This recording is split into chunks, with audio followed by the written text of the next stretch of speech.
Okay, make it simple. See, well, there are a lot of benefits of playing sports. First of all, cardiovascular health. For example, if somebody tend to run a lot, let's say that running in a marathon, for example, so it improves our cardiovascular health.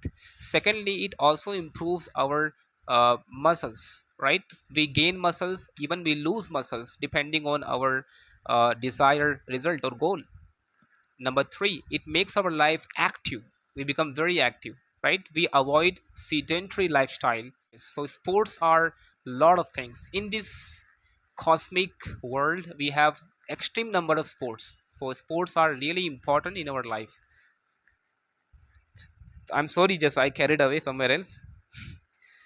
uh, Anything else should I ask? Why do you play football, any games or sports personally? Why do you play? Is it for fun or you have some other benefits you want to do? No, sir. I play any outdoor game for fun.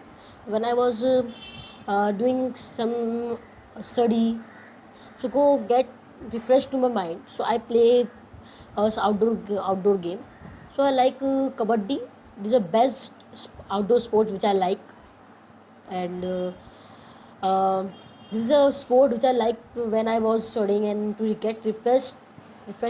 Tell me about your family members, especially your paternal side, your father's side. Tell me just few lines about paternal side of the family, means father side of the family.